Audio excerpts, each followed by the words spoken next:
Right now, nearly 40% of adults are living with either prediabetes or type 2 diabetes.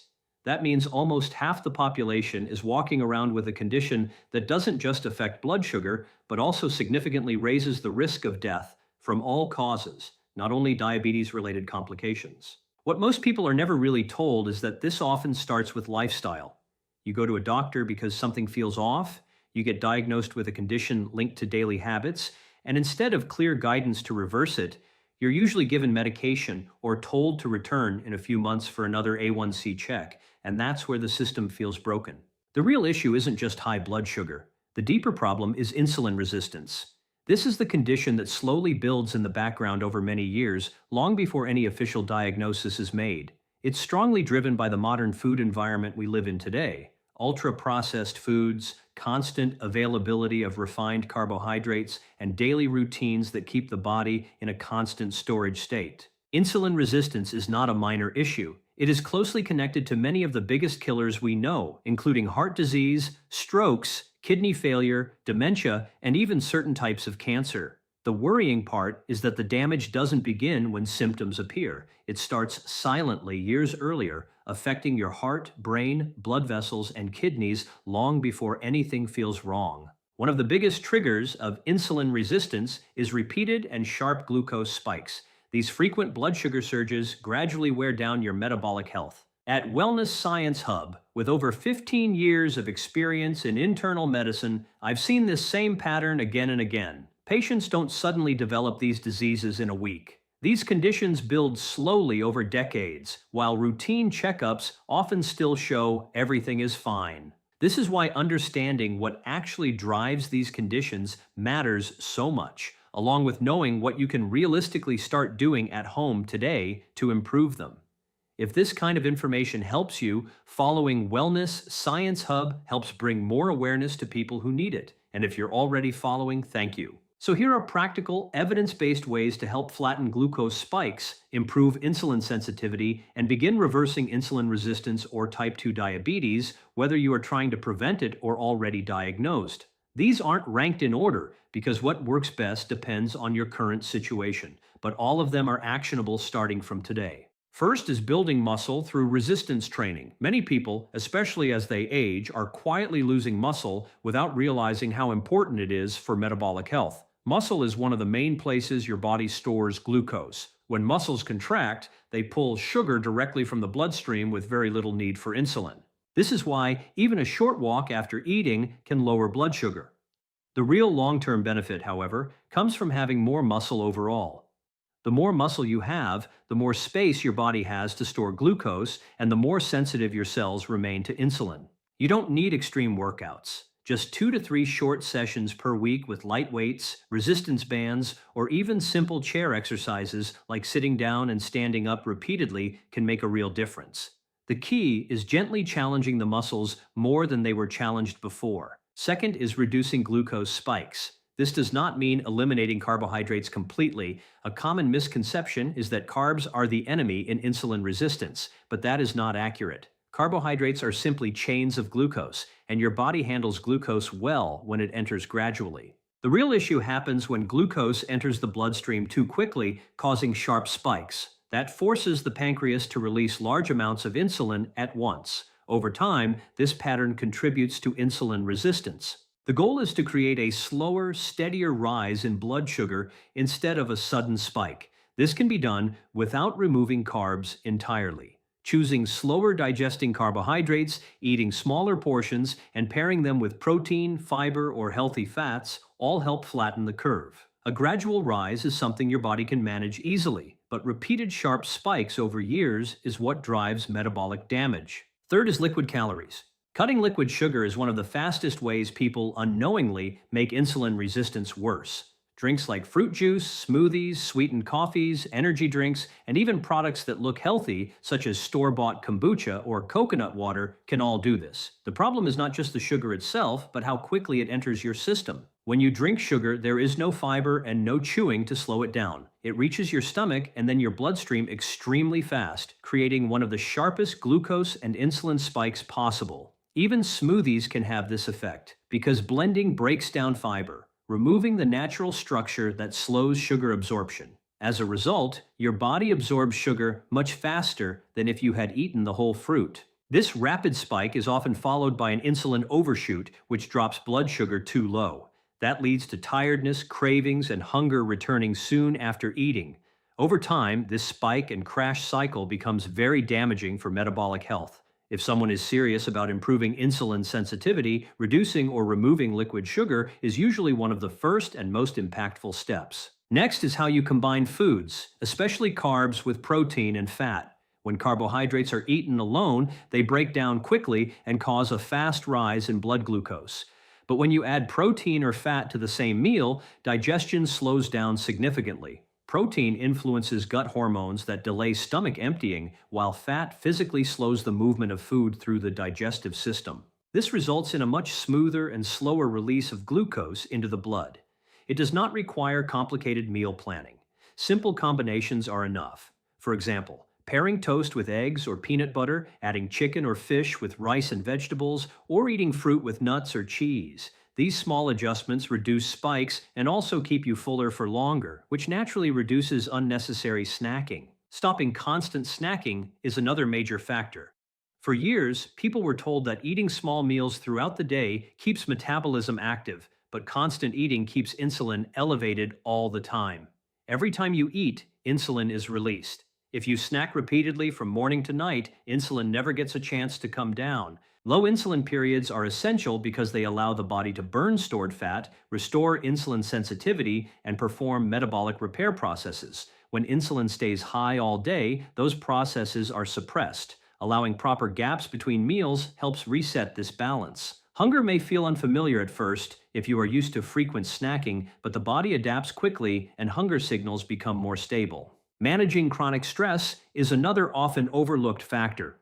Stress is not just mental, it has a direct biological effect on blood sugar. When you are stressed, the body releases cortisol and adrenaline. These hormones signal the liver to release stored glucose into the bloodstream, preparing the body for action. This response is useful in short-term danger situations, but in modern life, stress is often emotional or psychological rather than physical. That means glucose is released without being used, and insulin must clear it. Over time, chronic stress keeps blood sugar elevated and contributes to insulin resistance even if diet is well controlled. Simple daily stress management practices like walking, breathing exercises, time outdoors, or disconnecting from constant pressure are not optional. They are metabolic tools. The order in which you eat food also matters more than most people realize. Eating vegetables and fiber first, followed by protein and fat, and finishing with carbohydrates can significantly reduce the glucose spike from the same meal. Fiber forms a gel-like structure in the gut that slows down digestion and glucose absorption.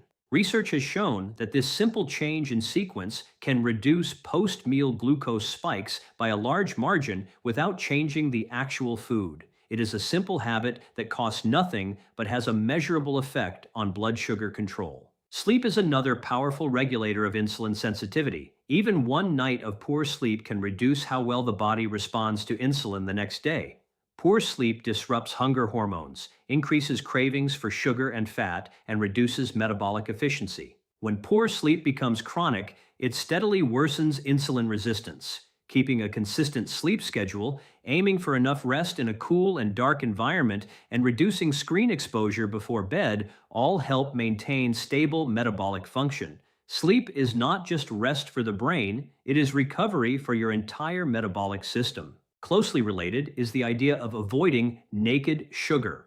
This refers to eating sugary foods on their own without anything else to slow absorption. Examples include eating candy, pastries, or cookies on an empty stomach. These cause some of the fastest and highest glucose spikes because there is no fiber, protein, or fat to buffer absorption. The same foods are handled very differently when eaten after a balanced meal. Having sweets after protein, fiber, and fat reduces the speed of absorption, leading to a smaller and more controlled insulin response. This allows flexibility without completely removing treats. Another important step is paying attention to insulin itself, not just glucose. Blood glucose is often a late indicator. Insulin rises much earlier, sometimes years before glucose becomes abnormal. That means someone can appear normal on standard tests while already being insulin resistant. Fasting insulin is a more sensitive marker. Ideally, it should be on the lower side, as higher levels often indicate early insulin resistance even when glucose and A1C are still in range.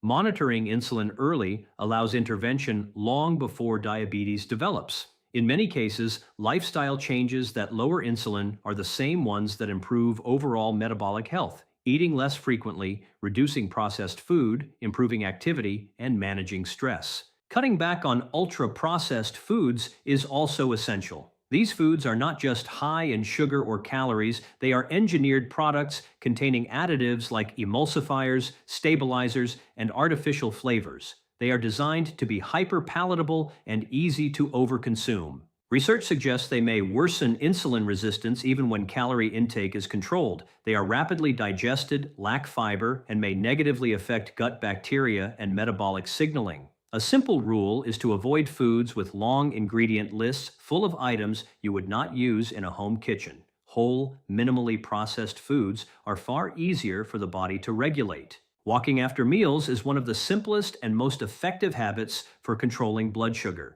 A short 10 to 15-minute walk after eating helps muscles absorb glucose directly from the bloodstream without requiring insulin.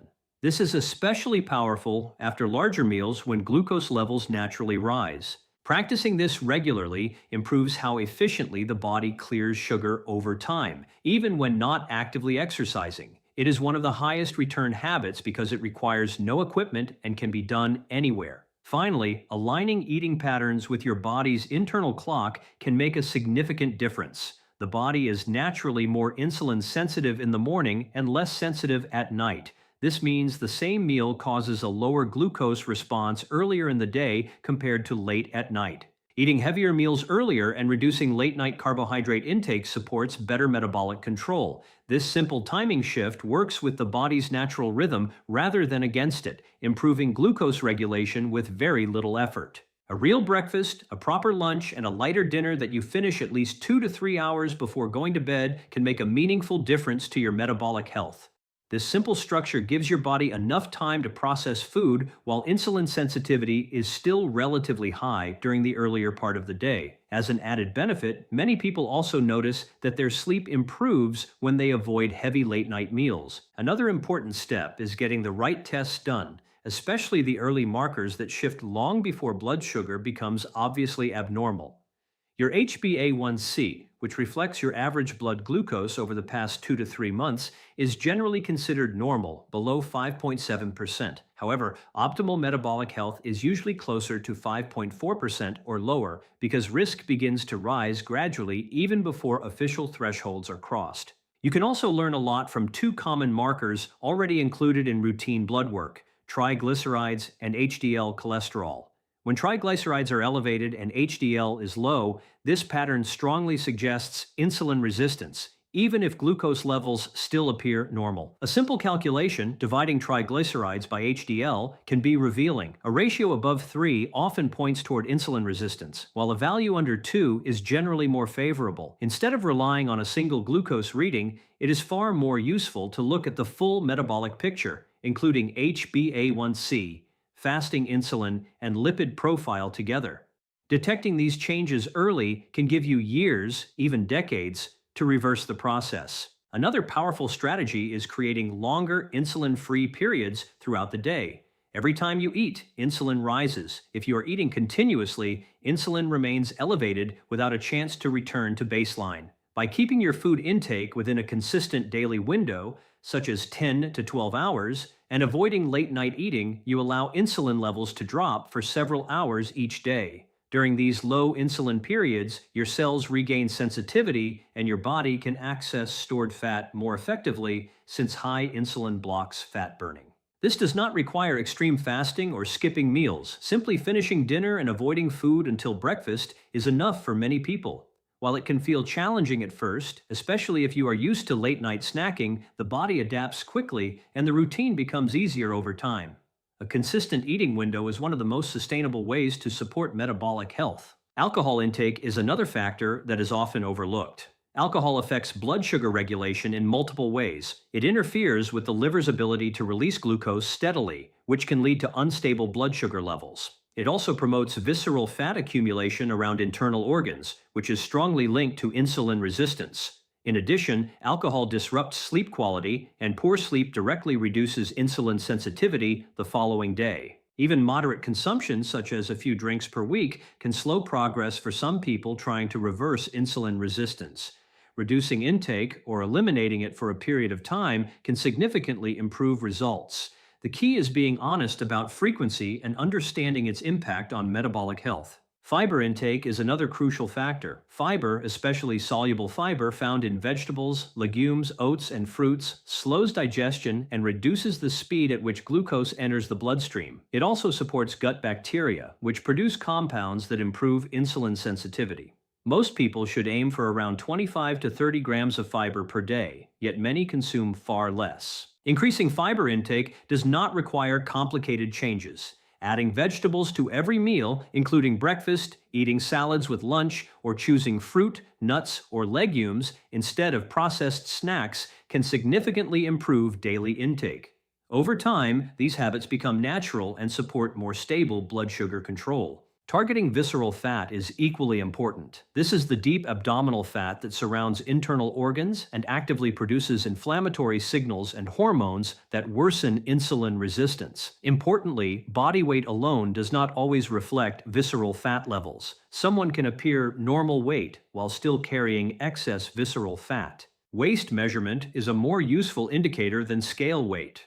Generally, a waist circumference above 40 inches in men and 35 inches in women is associated with higher metabolic risk. A shrinking waist, even without dramatic weight loss, is a strong sign of improving insulin sensitivity. Resistance training combined with reducing ultra-processed food intake are two of the most effective ways to reduce visceral fat over time. Medications also play a role for some individuals. Drugs such as metformin and GLP-1 receptor agonists can help improve blood sugar control and reduce complications. Metformin increases insulin sensitivity and reduces glucose production in the liver, while GLP-1 medications slow digestion and reduce appetite. However, these treatments manage symptoms rather than addressing the root causes, which are long-term lifestyle and metabolic factors such as diet quality, physical activity, stress, and sleep. Medication can be a valuable support tool, but it works best when combined with consistent lifestyle improvements. Over time, the goal is often to reduce reliance on medication, not increase it.